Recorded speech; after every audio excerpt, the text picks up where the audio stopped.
Very well, good morning, everyone, to this third and last day of the ESCoE conference, and also a third keynote presentation for this event. We heard a lot about GDP, beyond GDP, welfare over the past 2.5 days. Today we will hear again about beyond the GDP, in the form of augmented national accounts. That means taking a look at some of the areas that go beyond GDP, but in a context and in a framework that follows national accounts principles, and that means the results that come out of this work are directly comparable with the standard national accounts. This is work that is being conducted at INSEE, the French Statistical Office, and it's a pleasure for me to welcome Sébastien Roux, who is the head of the Augmented National Accounts division at INSEE. He's also a researcher at CREST, which is the Centre en Recherche Économique et Statistique, a well-known French research institution. So he will tell us about the work that is going on under his leadership at INSEE, and without further delay, over to you, Sébastien, please. Thank you, Paul. So thank you very much for inviting me to present this work. So it's a real pleasure to be here first and to attend such an interesting conference that brings together statisticians and researchers. So I think that we have some lessons to take up from this organization when we're in France. So in this presentation, I will first present you the context behind the Augmented National Account program that is related, as Paul mentioned, to the beyond GDP question. Even though that maybe we have some differences in the approach with respect to the presentations that we have, in the sense that we try to rely as much as possible on the standard national accounts system. Okay. Ah, comment ça marche? So just about the context, you have heard all about the Stiglitz-Fitusy report that was delivered in 2009, and that was asked to assess a little bit more about the limits of the GDP indicator. And so this report issued a number some recommendations that some are listed here. So first, to use more qualitative indicators to measure well-being. First, it mentions the fact that no GDP cannot be considered as a measure of well-being, even though some commentators will be induced to. And so in this in the supplementary indicators, to try to distinguish between the measurement of the current well-being and its sustainability, so introducing intertemporal considerations and try to think about how to make this distinction, and wherever possible to supplement the GDP indicators or the indicators issued from the standard national accounts with indicators of dispersion. And so this line of recommendation actually was not isolated, because the same kind of questions related to the limits of using the GDP as a single indicator of performance was sustained at the global level by with the Sustainable Development Goals that were issued, that were most used by the World Bank to assess the level of development of the different countries. But more specifically in France, so the recommendation, one of the main recommendations of the Stiglitz-Fitusy report was to use a dashboard of indicators that would document the different dimensions that are not taken into account in GDP, And so to use these dashboards as to assess the performance of the different countries. And this is what the sustainable development indicators try to do. And in France, we had also some initiative to establish a dashboard of 10 indicators labeled as new wealth indicators that were put into law in 2015. It was really a unanimous vote from the French Assembly to establish these indicators. And these dashboards and indicators should be used to assess the performance of some of different public policies. In the end, this dashboard is maintained every year by INSEE, but nobody looks at it, even though it's in the law. So that's a bit disappointment. And also, INSEE has invested very much in the beyond GDP in a broad sense issues. We had some work, especially on measuring the domestic work in the spirit of what is already done by ONS.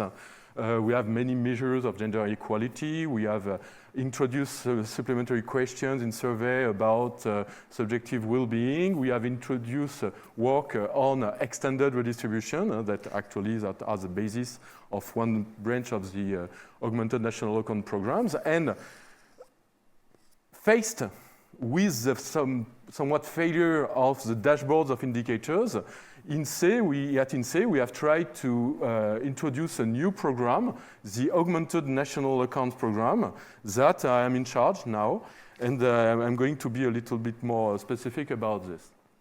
So, the Augmented National Account Program was really a reaction to the fact that these dashboards of indicators could not be used.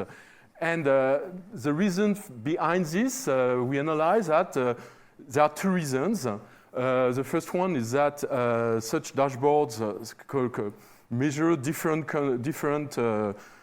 things that may not be easily related with each other, because it will, for instance, when you consider, so in this dashboard you have of course a GDP, you have a measure of income, you have a measure of inequality, but when you measure, you have the inequality of income, the concept of income that you're looking at is not really consistent with income that you find in the ESCoE.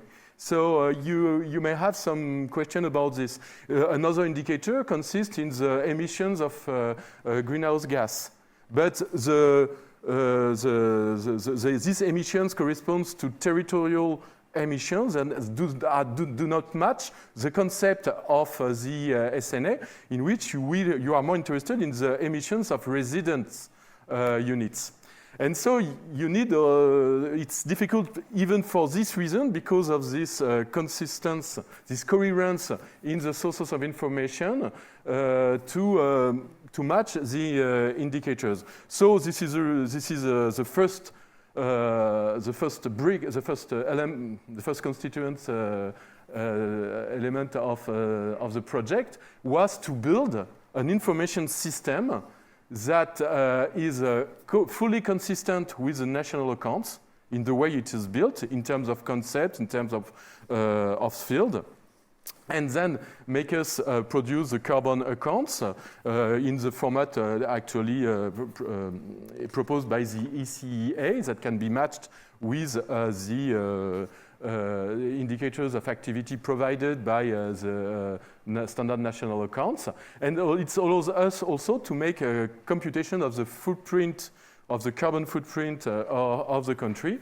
And for that, we need information from the national accounts, in particular, the input-output tables. And actually, what we are using now is the multi-regional input-output tables that allow us to compute this carbon footprint. So this is one statistical production that we intend to produce regularly every year. And so in this sense, this corresponds to a new series of statistics that is now published on the INSEE site. The other element of the national accounts, the other branch of development, consists in the distributed national accounts, and the idea is to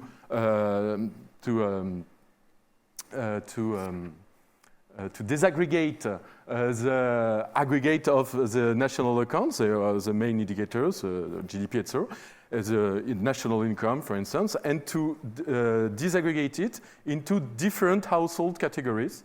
And doing that, so we respond to the need to introduce supplementary dispersion. And actually, the distributed national accounts are now becoming required by Eurostat, and it is becoming an international standard for some new statistic to produce.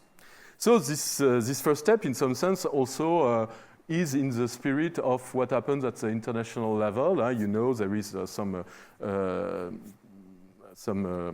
Eurostat initiatives, the OECD, that also is very implicated in this new indicators. But so that corresponds, in fact, to the statistical response to this questions about dashboards that was not useful. Now, when you think about the dashboards, the other difficulty is that even with 10 different indicators, it does not provide you a synthesis of the situation. It does not provide you a true performance indicator. And actually, you need to make some proposition to try to articulate the indicators with each other, to try to synthesize them. And then that corresponds to the second part of the project, is to think about new synthetic indicators that could bring together different indicators corresponding to different dimensions. And now you can bring them together more easily because they have built in a consistent way with the information systems that are consistent with each other. And so to do that, and what I'm going to present you more extensively now is how can we construct synthetic indicators that in which we introduce greenhouse gas emissions, and how it will help us to document, in some sense, the trade-off between economic performance and the emission gas. And for the part related to distributed national accounts, we have we are going to present an alternative measure of growth of net income that actually relies very much on the democratic growth indicator as proposed by Martin Will. And we rely more on this thing. But I'm not going to present this now. And so we could make a first realization of this program by publishing all these statistics in November this year. So we have 4 publications that are on the INSEE site, 3 statistical publications, 2 which are related to represent the distributed national accounts in which we disaggregate income statistics. And so we make also an assessment of the effects of redistribution in France in these years. And we could also construct this statistic backwards to 2018. The published year was about 2022.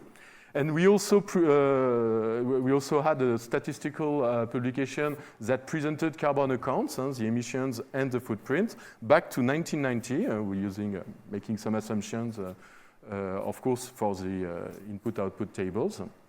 And we had also a more analytical publication that presented the performance indicator, the synthetic indicators that that introduce the greenhouse gas emissions and make it being related with the economic performance. So that corresponds to the state of the project as it is now. And of course, the first objective of the project is to go on to publish on a yearly basis such information, making probably evolve the synthetic indicators, but because this is still work in progress. And maybe this is more analytical and this is less established than the standard statistics. But we have also the project, which is now still not yet fixed, to invest in other topics, So it mentioned no casting, investing in human capital. We could try also to introduce domestic work, so health, etc. There are many, many different dimensions of investment that we would like to go on. But after, it's already always limited by the resource we have. So when it comes to build, so what I'm going to present now is really how do we produce such a new synthetic indicators? And so we have questions to address when we want to produce such indicators. The first question is about what should a synthetic indicator inform us on? And so what we want to measure is, in some sense, the trade-off that you may have between economic activity and the other dimensions that we're looking at. That when we introduce greenhouse gas, that will be the effect of emissions, but we could also have inequality, etc. And the way to do that is we need an indicator that incorporates the different dimensions. And then these indicators, even we have, so it is based on specific information that is address different dimensions, and then the economic activity will be addressed by the indicator of the ESCoE because this is the main information source that we have, and it is important to rely on this. But we also need, as I mentioned earlier, to adapt the information system for the dimension of interest that we want to have. But actually, the point is that we need not only to rely on the ESCoE, but we may possibly also need to adapt the way, the concept of the accounts to incorporate this new dimension. And the question that we have, so what about the production boundary? Because the dimension that we are looking at, the environment effect, could have effect beyond the production boundary that is addressed by the ESCoE. So how should we deal with this? And maybe a possibility is to account for this. We should introduce specific new operations in the system of national accounts to address this thing. And now, once we have conceptually make the effort to understand what's going on, then here comes the estimation part. So we can either use it, consider that we have supplementary prices that we need to address, that we need to know, and then we can combine the different indicators, or we can use specific computation when we're using more disaggregated information in the spirit of what is done with the democratic growth, for instance. And what is the information that we need? So it is the information provided by the standard national accounts, so basic figures that we have, in some sense we know how it is done. But what is important is to add supplementary information, the environmental dimension, information on inequality, that to make it compatible, hence the project of national accounts. But we will see we may also need supplementary information, some specific other indicators, and that will be the effect, what we are doing on the carbon prices. We need to rely on external expertise to do this. So when it comes to the way we want to adapt national accounts, just some reminder of what GDP is. So GDP is a great indicator. It's a measure of economic activity, and so, but it has limits that have been very much addressed during this conference. First, you have a boundary that is restricted to the production, which generates monetary flows. The GDP as an indicator does not account intertemporal effect. So that is true for GDP, but maybe you may find in the indicator provided by the system of national accounts other indicators that could incorporate such intertemporal effects, and maybe net domestic product, indicators that are net from the consumption of fixed capital can, in some sense, address these intertemporal questions. And also a critique done to the GDP is that you value things at the market prices, and you will know that market prices do not incorporate externalities, which is a problem when you want to estimate, to value things. But my point, it was addressed during the panel session. There was a question. The GDP cannot be isolated from the broad system of national accounts, which is a very rich source of information, and that provides a very detailed description of the economy, activity by industry, by asset description. And what is important in the system of national accounts is that it provides this consistency, an overall consistency that we can use to identify things, and that can actually limit the difficulties associated with missing data or data that are not well processed. And then first, the consistency is related to the fact that you have clearly identified agents from which for which you look at the transactions, at least conceptually, even though even if you can measure the information, at least conceptually, you have precise agents between which you have some transactions, and so that gives and that gives room, once you have this transaction, the possibility to balance them in the end. And this is one of the main strengths of this system of the national accounts, is a global consistency. Even you have identification of the agents, identification of the transactions, and some kind of thinking about the services or product or goods that lie behind these transactions. And so now the question is, can we try to adapt this way of looking things to the questions of greenhouse gas emissions, and so there are some things that are already in the SNA that may help to do that. First, there are the SNA, especially the SNA 2025, is trying to evolve, and even from now on, it comes towards the idea of more using net indicators that account for the consumption of fixed capital. And doing so, you introduce, in some sense, the sustainability problematics in this thing. Now, the other point that I wanted to address, and especially when you are an economist who works on these things, you need also not to forget that SNA we cannot rely on optimality, or the fact that the price should equilibrate, the supply and the demand.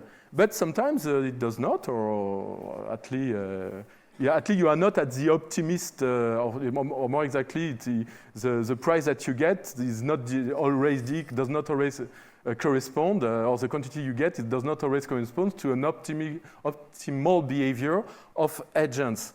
And at least it is important to have that in mind, because when you think about climate, most often you need to conclude that the optimal price of carbon should equilibrate the cost and the benefits from this. And we will see that we need to give some distance with this idea. Of course, I don't think we are not the first to try to address this question, to incorporate climate or environment in national accounts. And first, it is true that even the revision of the system of national accounts try not fully, but it goes into the direction of taking more into account well-being and sustainability. And that I just mentioned, they try to. Well, it's always more or less said, but they favor more net domestic product type indicators that allows to take into account in part the natural resource, and in particular they want to introduce the depletion of natural resource in such indicators. So the ESNA is evolving in this sense. You have also, and actually it appears in ESCoE work, a lot of literature around beyond GDP. So I mentioned Dasgupta, survey of Dasgupta, but I mean you have tons of references and you know that better than me, I'm sure. And the idea of this literature is really to take into account the other dimensions. And clearly this is the work that you're doing to extend the econ framework to the other dimensions, and then to get in the end an inclusive wealth indicators. But in our approach, we are more modest because we don't want to introduce all dimensions at the same time. What I guess I should have mentioned that earlier, but you have seen that we introduce climate and economic activity, and we let other questions aside. But in the end, we want at least to have a good understanding of what we do with one dimension after the other before trying to incorporate everything. And now when you come more directly about the literature that try really to incorporate environment, then actually there are two strands in the literature. One approach that will focus on the damages done by the emissions, or the effect of externalities of a polluter on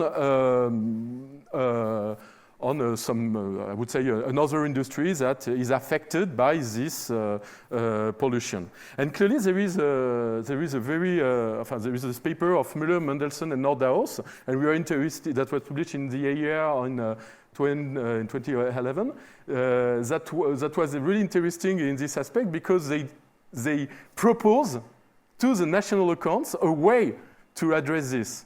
And I will see, and so their main idea is that to take into externality into account, they attribute damages to the emitting sectors, and so they do their papers on the effect of water, actually, and so they show, it's the effect on air pollution, sorry, and they show that, okay, if you want to evaluate the effect of pollution on air emissions, they value it considering the damages that are done on the population and especially health effects.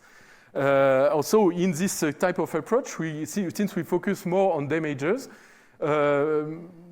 it's a way to look things. It's what we label as a cost-benefit analysis in some sense. So we try to introduce damages. And so Labroux and Bureau did that also for France and tried to propose such indicators that had this approach. Now you have another approach, and of course this affects the way we evaluate the things. There is another approach that is will be more focused on the environmental constraints. And actually, this is the idea of this approach is more to consider, okay, you make a damage to the environment, then maybe the way to consider is that there is some kind of limit, a boundary that you cannot go beyond. And the closer you are to the boundary, the more costly it should be to all the activities that make you closer to the boundary, and when you above the boundaries, then it's as if you don't exist any longer. It's a very radical thing. And you have so this was more of evaluating.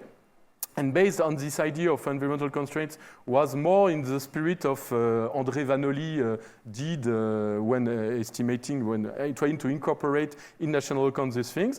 And you have a French economist who also advocate for this way to do that. And one of the and they think about how the national accounts should deal with this. And in their representations, they introduce a specific agent in the national accounts, a new agent which is named as nature, and which is the agent that with whom there is some transactions by taking degrading the environment, and to whom the ecological debt is contracted. And also, I will mention modeling approaches that tried to evaluate this kind of things based on environmental constraints.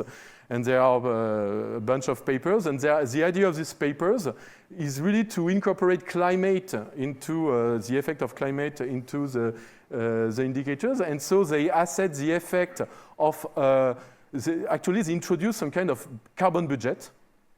And so they consider this carbon budget as some kind of natural resource that is taken every time that is depleted every time you have some emissions. And then, based on this approach, you evaluate the valuation of this carbon budget, reflect the ability of an economy to decarbonate and to go to zero net. And so behind this, there is a representation, in some sense, of the technology of the country. You see, and so it departs from a focus on damages, because actually, in some sense, the damages are taken into account with the boundaries that is set, or the carbon budget that is set, that you cannot go beyond. Now, so once I have done this, I have, in some sense, it was a predecessor of this slide. When you want to do these indicators, when you want to adapt the system of national accounts, we need to think about the mechanisms that are behind the effect of gas emissions. And actually, when you think about this, so when we think about the relations, the trade-offs that we have between emissions and activity, we need first to consider the cost of emitting greenhouse gas. And this cost considering the damages that are done by the accumulation of carbon in the atmosphere. And so such accumulation will increase the temperature, the sea level, that will affect activities that depend on climate, and mostly agriculture. The returns to agriculture should drop. And characteristics of this cost is that they may last for centuries, because this is a cost stock that is accumulated in the atmosphere, and you don't know how rapidly make this accumulation drop. But what is less obvious, I would say, beginning to work on this field, is that there are also costs of not emitting greenhouse gas. And this corresponds to the idea that many activities cause greenhouse gas because they don't know how to do it otherwise. And so if you introduce mitigation policies, these mitigation policies that should aim to limit the emission of greenhouse gas, such mitigation policies, they have a cost too. Because, and this is what we name mitigation cost. Most often it consists in replacing a technology with the other, but at the extreme point of view, you may have the idea to stop some activities who emit gas. But these costs, they have more short-term effects, because the idea is to implement these mitigation policies as soon as possible to limit these greenhouse gas emissions. And considering this, the question of the boundary of the production of the GDP comes very, very quickly, because the effect of the rise in the temperature induced by the greenhouse gas, they do not only affect economic activity. It affects also the well-being of the population. You have there could be effect on health or mortality, and actually the mitigation policies, they are not implemented only in response to the economic damages, but also, you may think also mostly because of these effects beyond GDP.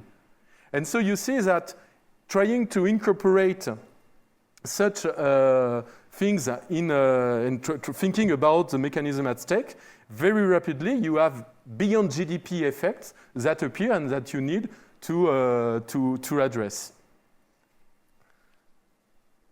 And so what we do in these papers, what I'm going to present is, first, I'm going to depart from a very simple model of the economy, but that will be processed, that will be an economy, and what a practitioner, what a national accountant at INSEE, or I don't know, at the ONS, will do, based in this economy, how should we account, how should we adapt this national account system? And clearly, this is really different from the academic practices. This is what also is, I think it's interesting to present here.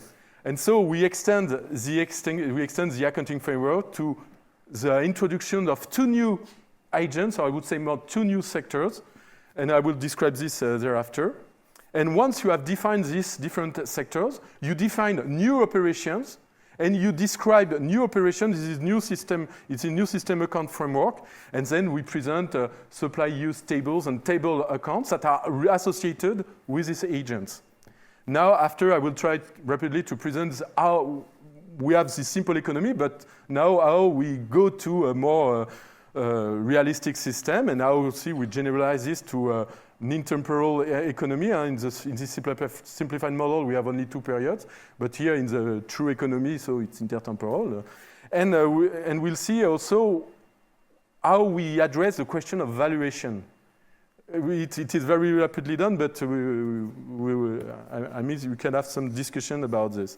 And then based on this model, based on this derivation on a more realistic view, we describe, we show how we derived synthetic indicators that will be what we label adjusted in the sense that we account for emissions, net in the sense that it will be addressed through the introduction, the consumption of capital, that will be the climate capital or the natural capital, and domestic product. And we have 2 strands of indicators. So we have the adjusted net domestic product that will measure the effect of the production of the country, and the adjusted net savings that will be a more direct measure of the sustainability of the performance of the country.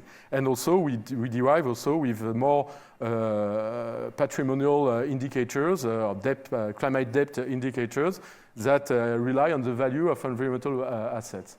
And if you're interested, you can see the results of this approach in a publication on INSEE, which is a short publication that was published in November with the rest of the publications.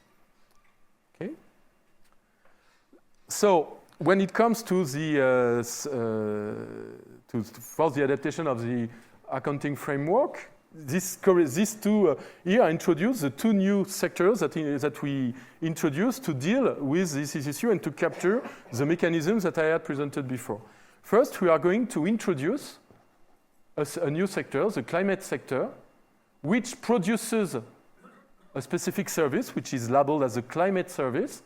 And this climate service is used by the production, by the businesses, etc., as an intermediate input to produce some other goods. It is also used by households, the fact that you have a good temperature, etc., to generate some utility. And what happens in this sector is that the effect of greenhouse gas emission has for consequence to deteriorate these services. And then we relate this increase in the rising stock of CO2 with the degradation of the climate service that we need to address. And then, so that corresponds to in some sense, to the physical mechanisms that are at stake. Now, even though we describe a little bit the use by other sectors of this service, but now when we are going to value it, then the loss of climate service, this is the reason why you have some damages that is done to either the other sectors or to the household. And this, we are going to approach to value these effects by the social cost of carbon that is designed to try to measure this. And for this, we are going to rely on other publications, and especially a paper that was published in Nature in 2022 by Reinert, but I will say a little bit more after. And that corresponds, and the introduction of this sector will capture the cost of emitting greenhouse gases. Now, what I said, there may be a cost when implementing mitigation policies.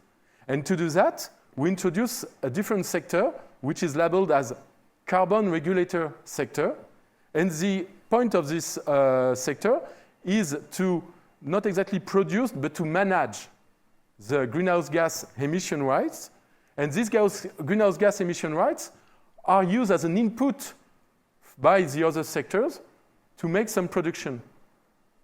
And so when you implement mitigation policies, it is the same as capping the total allowable carbon emissions with a carbon budget. And clearly, that is the idea of the Paris Agreement. With the objective of 1.5 degrees, behind this, you have the idea of a carbon budget that is allowed for all the countries, and then it is disseminated with the different countries. And now, the valuation of this should more rely on the ability of the country to respect this carbon budget. And this will be captured by some shadow price of carbon. And this shadow price of carbon can be seen simply as a Lagrangian multiplier of an intertemporal program of maximization. And this shadow price of carbon is the multiplier associated to this constraint based on the sum of cumulated emissions. That corresponds to the budget carbon. Okay? And then, introducing these new sectors, it's more like a device. This is not a true accountability because you don't directly observe the transactions between the sectors who would buy GHG emission rights or would buy some climate services. But this is more a way to make appear the use by the other sectors of the climate services, and then and the use by the other sectors or by the households of the emission rights. And doing that, when you have we make appear the effect of the emission of greenhouse gas, even first because it degrades the climate, so it corresponds, we interpret it as a consumption of the climate asset. And it has also, for other consequence, to consume part of the carbon budget. And then we make conceptually the relation with the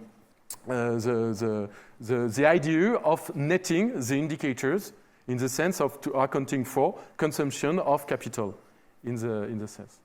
And so we can extend this view beyond GDP by by introducing the effect of this GHG emission rights and the climate services on the household well-being. So I'm just giving I'm going back later on this, but it was just from this we derive the synthetic indicators that we are going to use. But maybe I should go more rapidly now because I think that I've taken some time. And so about the valuation, I will come back to this, but I think it's a good place to, because you could ask yourself, okay, but how do you value all these things? And since we have two strains, two channels by which emissions may affect the economy, then we have two valuation possible. We use two valuations. First, the effect, the social cost of carbon, and to that we rely on the decomposition that is proposed in the indicator of Reinert et al. Reinert et al. It is a paper that was done by a group of climatologists and economists who want to estimate the effect of GHG emissions on the long run based on a projected level of emissions and trying to assess in different parts of the world the effect of these emissions. And so they end up with social cost of carbon, which has a median value of $180. So that is a sum up of their in 2020, in fact. And that is a summary of their study. But what is most important is that also they rely on the breakdown of all the effects. They consider, the effect in different regions of the world, in different sectors. And also we use this decomposition because they distinguish the effects that will be in the boundaries of the GDP, the effects on returns to in the agricultural system, the effect of the rising sea level, etc. And they distinguish them from the effects on the health and the mortality that we are going to consider as being beyond GDP.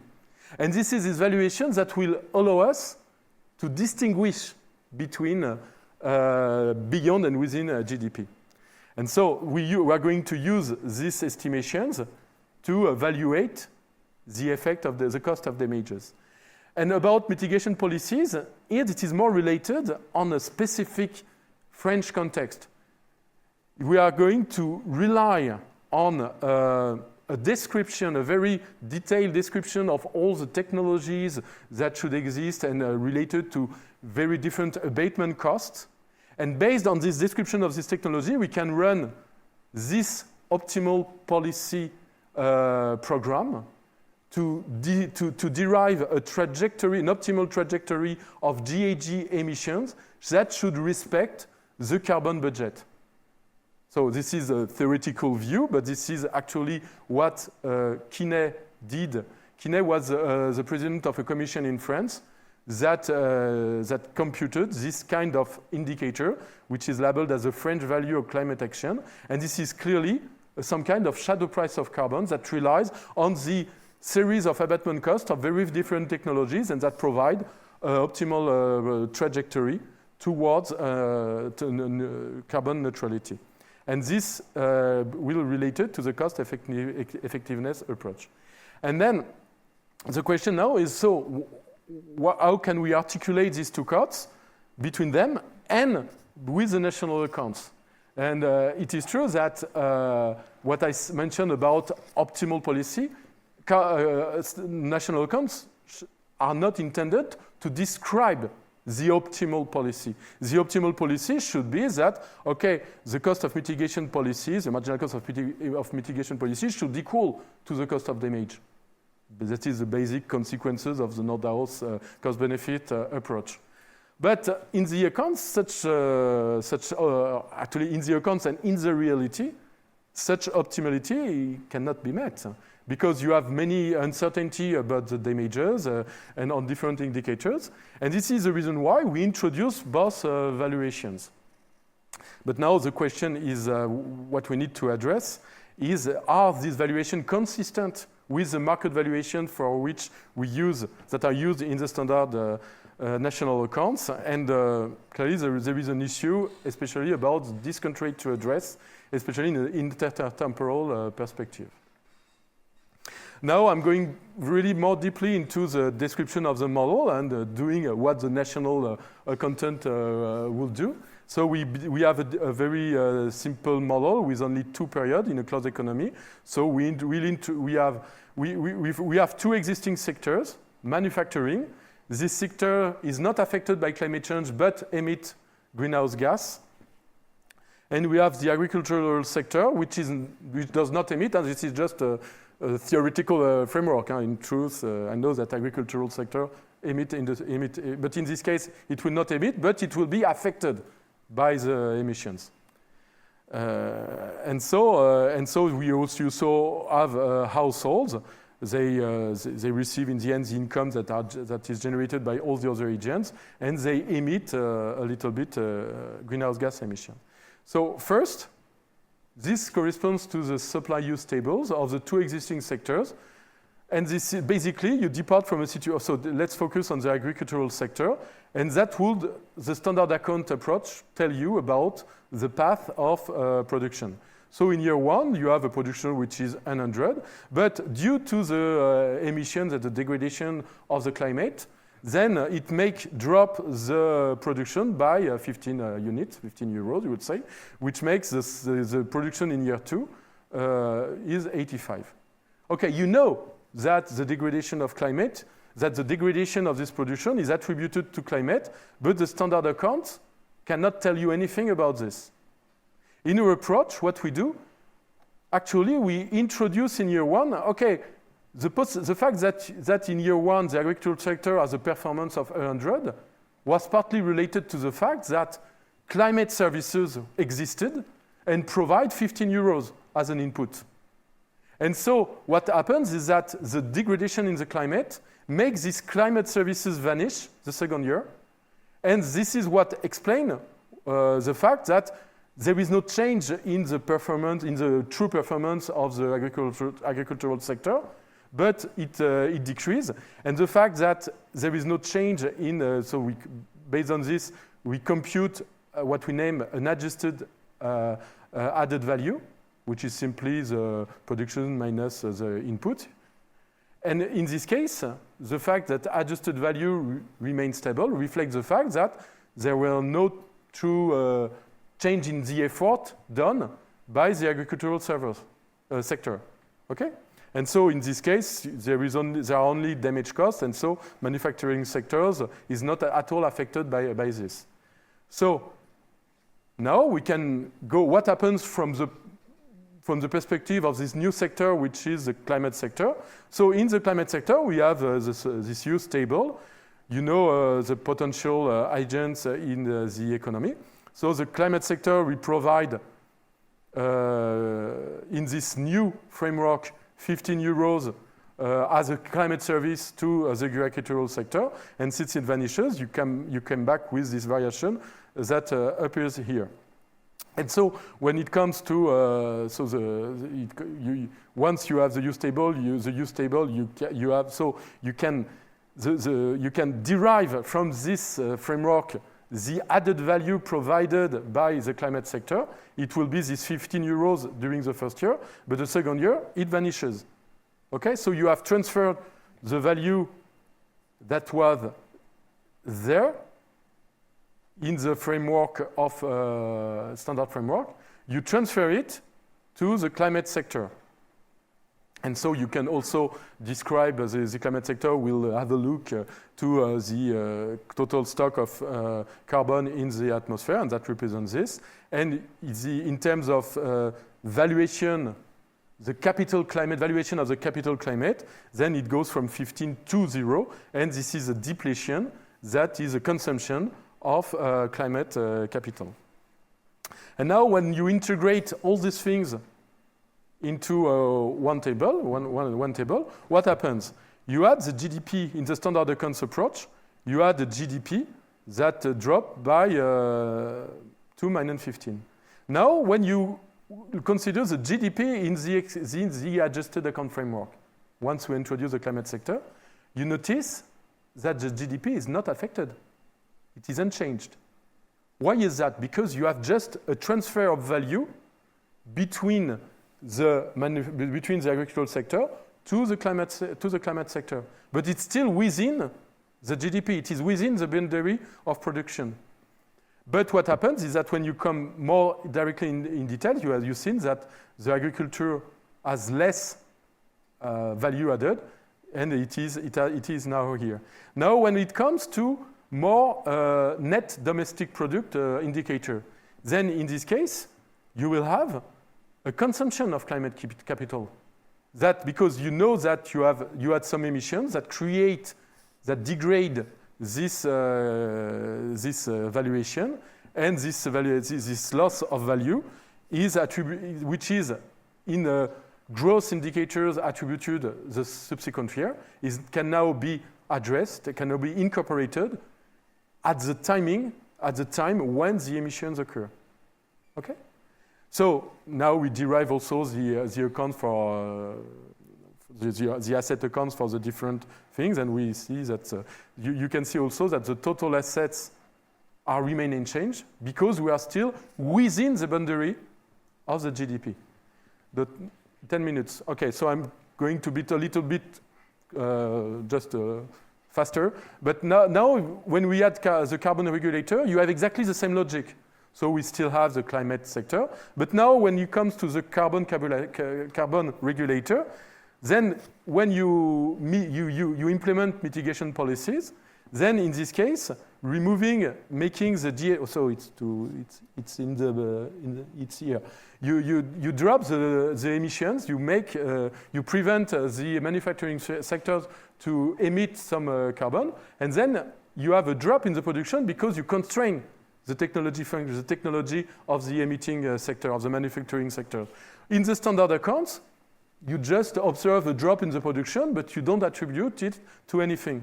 In this framework, we consider that, okay, when the manufacturing sectors has emitted some GHG, then in fact it has consumed some intermediary services that are here valued there. And then since he is prevented from doing this again the second year, then corresponds to the loss of production. And from this, you can also derive the carbon regulator account. And here you find the value of 10 that is here that dropped to 0 because the second year, the carbon regulator prevents the manufacturing sector to emit. And you have also the transfer of value. The value added is now transferred to from the manufacturing sector to the regulator. And you have also, in terms of asset valuation, that corresponds to the carbon budget in physical term. It was 3 or 2 in the beginning. Then you emit, and in the end, it comes to 0. So that corresponds in valuation in a drop of this valuation that is consumed here. Okay, so this is basic the logic. And now you can derive also the aggregation and so on. You have also these properties that in total, the total value added with this framework isn't changed because we just make appear some transfers between the existing sectors and the new sectors. And now when it comes to the households, there is a supplementary thing because for the household, the climate services that are provided by the climate sector, they are not into the boundary of the production. And then when you consider the account of the household, then during the first year, the household consumed for a value of 9 of the climate services.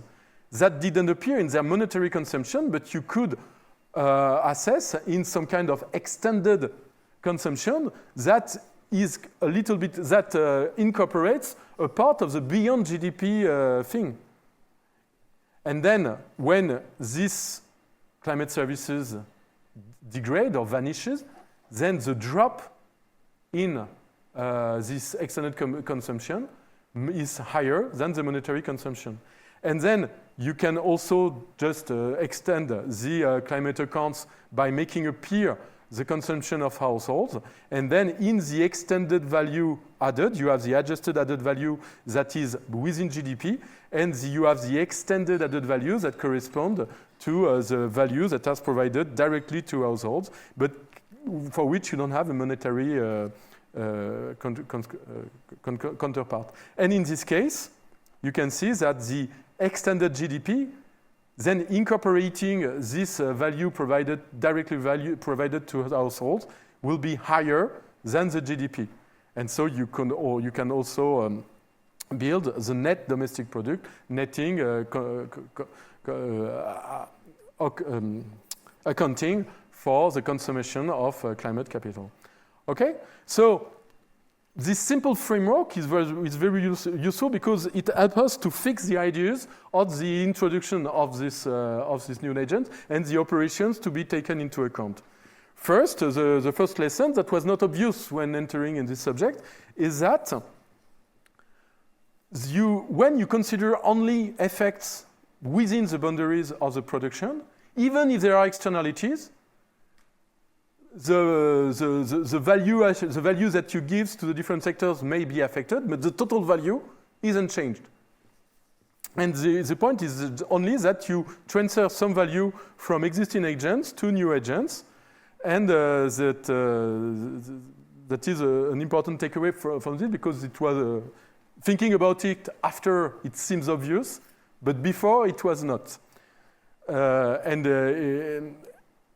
What another important issue that was not also obvious when beginning this work is that you need to consider both damages and mitigation costs. Because actually, when we do this simple model with 2 different sectors, this cost, we see immediately that they are different. You have the fact that the GHG emissions will affect the agricultural sector, possibly in the long term, and that is captured by the valuation of the climate asset. And we have the effect of the mitigation policies that will be more focused on the manufacturing sector, and that will be captured by the consumption of budget carbon. And then what happens that we describe different accounting rules to manage these different facts, these different channels, and so we need to make if we want to implement it in a true way, we will need to distinguish between sectors that emit or are victims of GHG emission. And in the truth, I mentioned the agricultural sector. Agricultural sectors is both affected by damages on the long term, but also by restriction, by mitigation policies, because they need to change their production ways to limit their emissions. And the last thing is about the fact that we can also make appear the damages made to households, or the damages, or the cost for households. And then it makes us appear we go beyond the production boundary, and we need to try to incorporate it into our analysis. And we introduce the concept of extended consumption, in which we are a little bit closer to well-being. We are still far, but it's a step towards this. So now, how do we implement this? I depart from the simple two-sector models. Very rapidly, these are just a notation. So we define the value of climate services that depend on the stock of CO2 in the atmosphere. And now we are approximated by the fact that we introduce this concept, which is the marginal effect, the effect of a supplementary ton in the carbon stock in the sector S, in the country P at time tau, possibly in the future. And that depends on the stock of carbon at time t. And then we approximate it by the change in the stock of CO2 with respect to a reference date that is T0. And why do we do that? Because actually we cannot really measure the true value of total climate services. The existence of an atmosphere allows us to breathe simply. So in some sense, it cannot be valued. But what we can value, at least, is from a reference situation, the degradation, what is incurred by the increase in the stock of CO2. For the value of emission rights, when we would like to evaluate them theoretically using this quantity MSPT that should correspond to the marginal abatement cost in this sector. And so we can also extend theoretically these different concepts to the households. And now, based on this, we can define the adjusted value added in the sector S, which is simply the added value minus the climate service and the value of emission rights that are considered as inputs. And then you end up with this formula.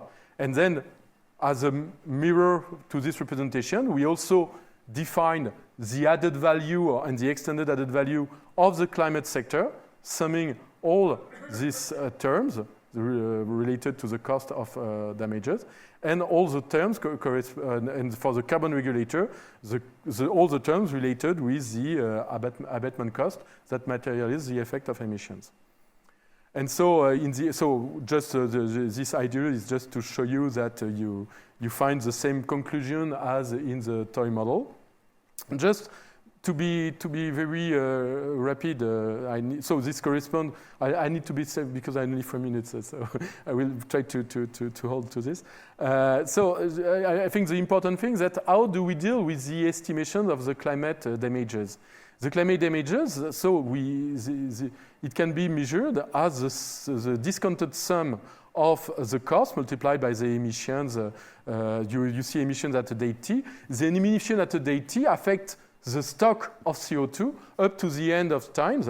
And then the effect of this stock can be, as a consequence, is simply the discounted sum of all the marginal costs in the future in the different sectors that you consider. Note that you can distinguish between this component.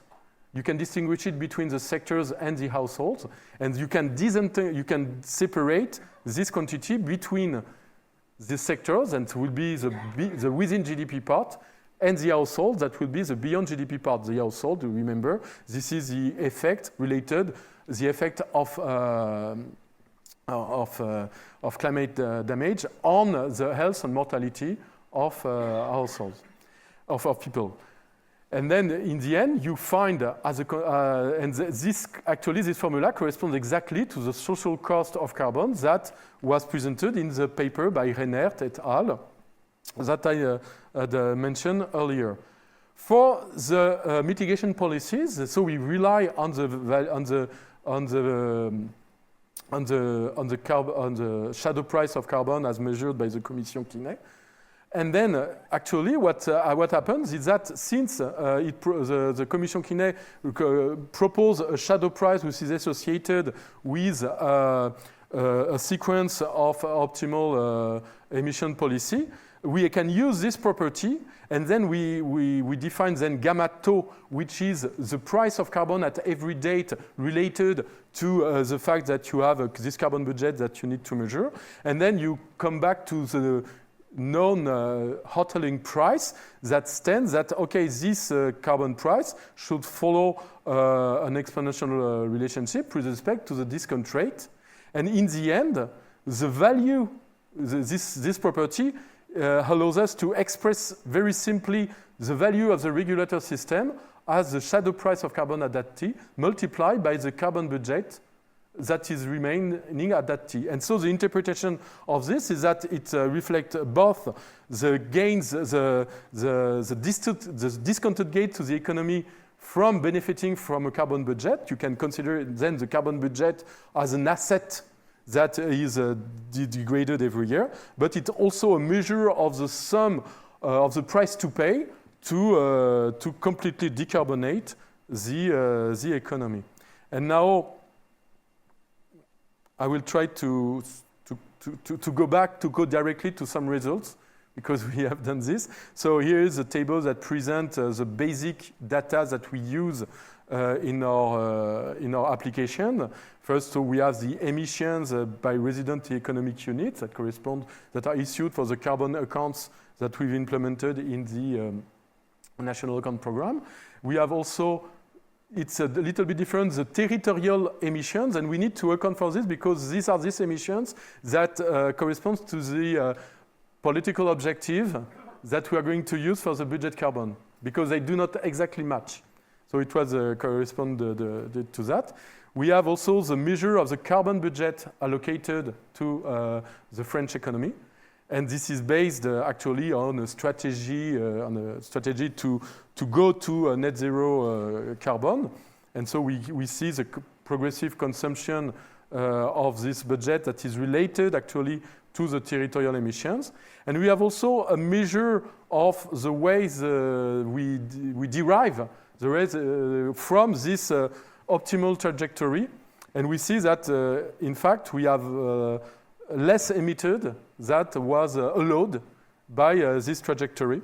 But it was mostly big thanks to the COVID crisis and after to the energy crisis. And we have the footprint, etc. And this corresponds to the emissions. Now, about prices, as I mentioned, we rely on the carbon price that was proposed by Reinert. And so it was $180 in 2022, and in euros, it makes 150 euros. And then we decompose this quantity into what are the effects, 81 euros, that corresponds to an effect of a supplementary ton on the productive sector, the one which is within GDP, and 73 that correspond to the valuation of the effect on what is beyond GDP. And 124 corresponds to the value of the price of the shadow price of carbon that is associated with the carbon budget as proposed by Keynote Commission. So in the end, so we derived all these components, and so we can using articulating this different thing, we can have this the contributions to the net to the global indicators related to these quantities.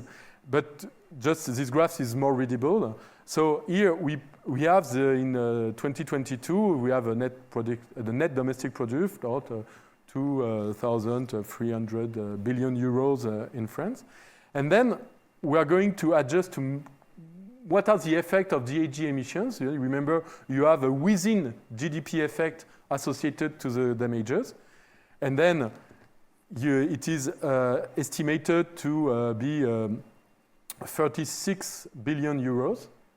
And we have another effect that has related to the consumption of carbon budget, which is 57 euros. And in the end, you have a drop. It induces a drop in the net domestic product. It is a consumption, a supplementary consumption of capital that is estimated to be 98 billion euros, hence a drop in 4.1% of the NDP, accounting for this. Of course, if we extend the effect beyond the production factor, incorporating the effect of household, it increases this figure. So when you see this figure, you see, oh, okay, it's important, but in the end, oh, it's 5%, 4%, not that kind. So we use another indicator that may be more relevant to assess the sustainability of the French economy, is to look at the net savings. Net savings, you know, it's a consumption, it's a production minus consumption minus a consumption of fixed capital. In France, it was, in 2022, 68 billions, and from the beginning of the national accounts, it has always been positive. Okay? Now, when we introduce an adjustment related to the damages done here we account for the damages done by world emissions in France, which is why the adjustment is higher here than here. Then we have a drop, and we account also for the consumption of carbon budget. Then we have a drop of 136 billion euros that make this adjusted net savings much more negative. And that make us conclude that there is a lack of sustainability. But so that corresponds to a measure on the levels of the product. Now we could also be interested in the growth, the indicator of growth in volume. And this line corresponds to the net domestic product growth from 2019 to 2023, and you see the drop related to COVID. And so here we have the effect of the adjustment of this level of growth.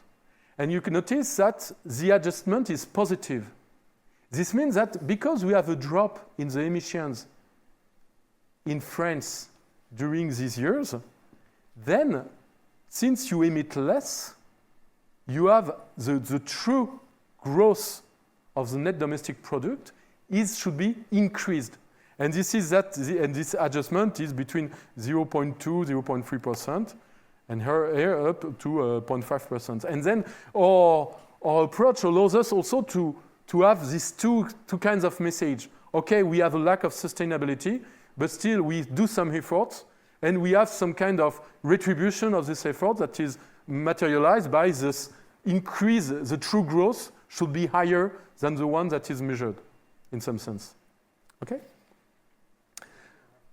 Okay, I'm nearly finished, so I'll skip this. And in conclusion, so what we have, the important things to say also is that, okay, we have done conceptual thinking, we have seen how we build these indicators, you have seen that they are fragile, but you may believe, okay, but if we do some efforts to try to have a better evaluation methods, to try as much as possible, then maybe we could have some kind of indicators that should have the same status as GDP indicators.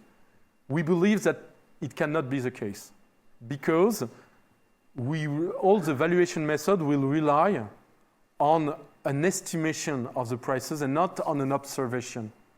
And that is a very strong limit.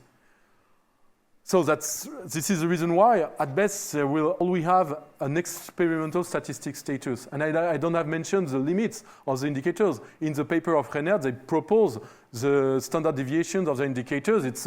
It goes from, you have this median valuation, which is around $200, but it goes from, $20 to $1,000. So you see, there is a strong uncertainty about this. But at least what we have proposed is that we have tried in this work to clarify the framework about the way of using these different indicators.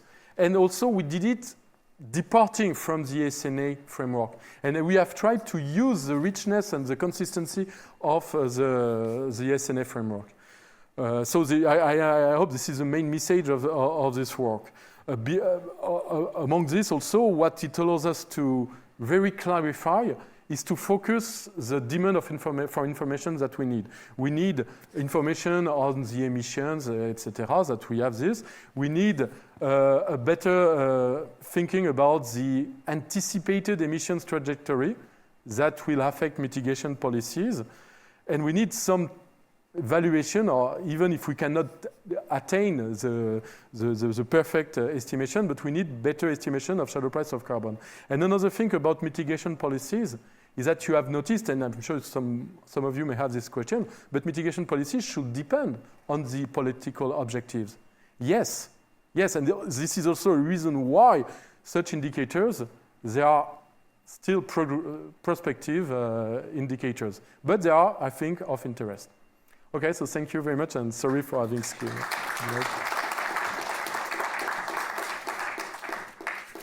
So I go there. Well, thank you, Sébastien. We don't have much time for discussion, but I will take 2 questions for Sébastien, then we can have a coffee. So, who wants to come in? Yes, please. Yeah.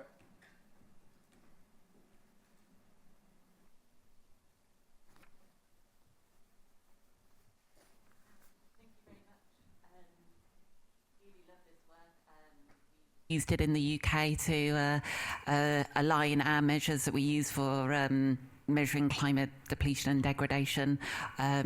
We get a number that's about 6.7% of GDP for 2022. So I know that you mentioned having a number around 4 to 5% in terms of net domestic product. And I was just following through the exact points of your methodology to think about the difference between the two. When you're looking at the damage cost, is that damage associated with the global damage associated with French emissions, or is it purely on the French economy? I saw at one point that you had calculated both by the looks of it, but I wondered whether that was the reason for the difference. Thank you very much. Maybe we can collect the question right away from Richard. Yeah. Oh, yeah.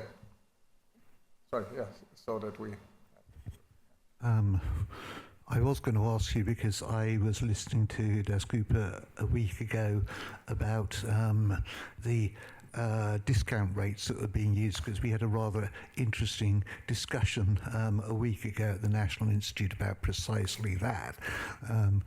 That skipped past. I just wanted to ask, my other question was that I liked what you were trying to do, because you were generating an internally consistent process.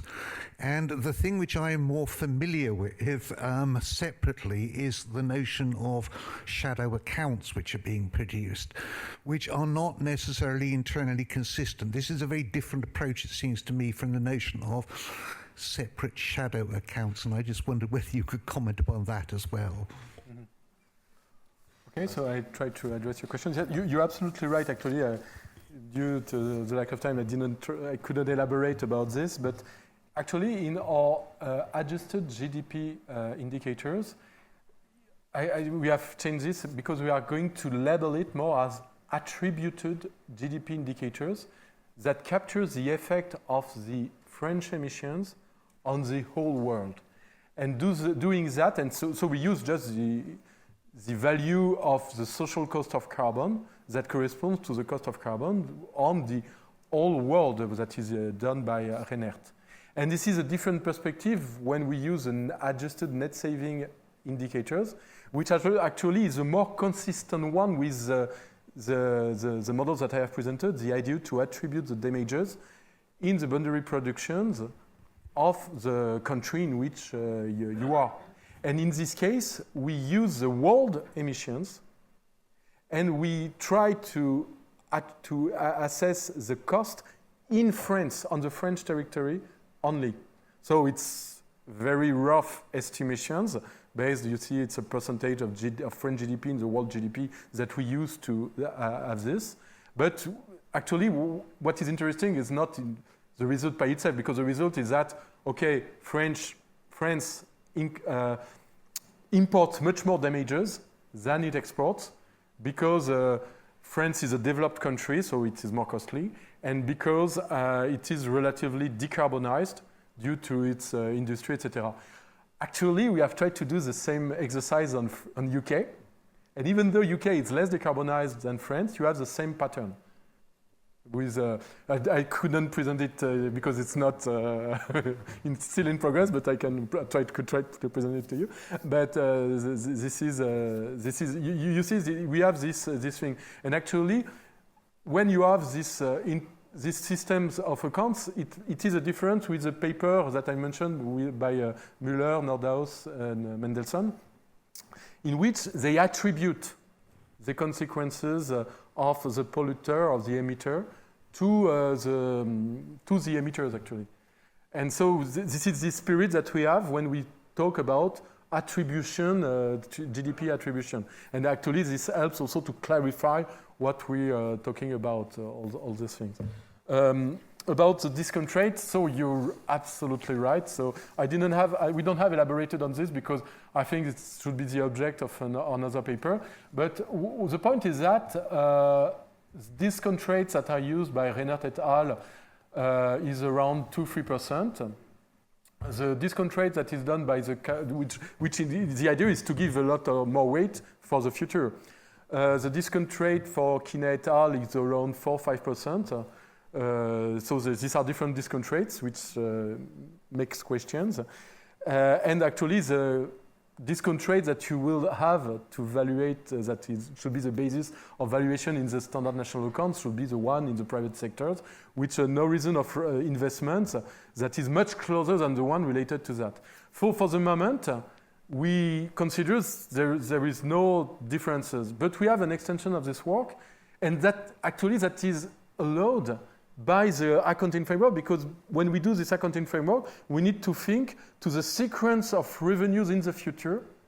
And then since we project this sequence of revenues, we can use any discount rate factor to try to come back to a consistent estimation. And it changes things very much, very much. But we still don't know how to do, because there is some debate between us and with the other researchers. No, you should skip. You should You should not do that. But I mean, there is still room open for what we should do.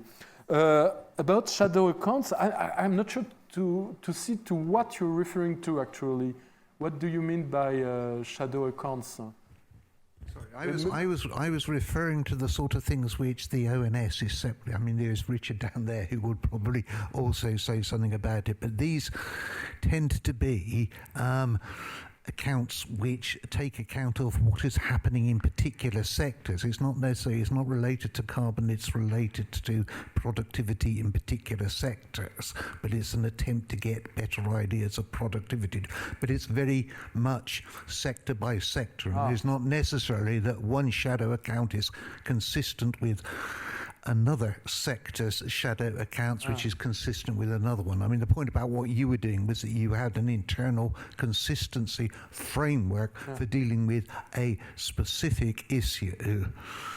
And so that is an approach which is dealing with the issue of greenhouse gases, and trying to take account of that. And that's a different exercise from people who are trying to generate a series of shadow accounts which sort of look rather better at something or look rather better at something else, and try and help us to understand that. But there isn't an internal consistency within this. This is why they are, I think I'm correct to say, shadow accounts. They're a kind of separate thing to get a view on this, that, or the other. And it goes a bit, I think, perhaps back to one of the very first things you said. Well, you said, we tried to do this in this area. We could have looked at things like human capital. We could have looked at things like household production. You did also say, well, of course, we're only going to do one of these at a time. But you have kind of an ultimate idea that maybe you've got an entire internal consistency picture, but that's an aspiration. But as I mentioned, for the moment we are just trying to explore this dimension, this environmental dimension. And then in the future, this is true that in the perspective of development of the augmented accounts, trying to incorporate new dimensions, in particularly domestic production, it is rather natural if we want to make articulate this exercise with what we may want to do about household accounts, introducing the fact that accounts are affected by greenhouse gas emissions or by climate damages, or even that their utility is also affected by the mitigation policies that could be should be introduced in such accounts. But this is such a complicated thing that we prefer for the moment to not consider this. And I know the thing that you're trying to do this, so that. Very well. Richard, very, very quickly, because we are seriously behind the schedule. Sorry, yes. And I think that's where the work in the UK and the work in France really complement each other. We thought about how to bring those satellite accounts together, so we thought about the breadth of this endeavour, and Sebastian's been able to go into far greater depth than we have on the environmental side, but these two do complement each other, and I think they are very closely related. And I think we can see a real direction of travel beginning to evolve here that others can learn from. That's actually a really nice way of concluding the session. I think that comment, so thank you all for holding up, and I release you for tea. Yeah. Okay.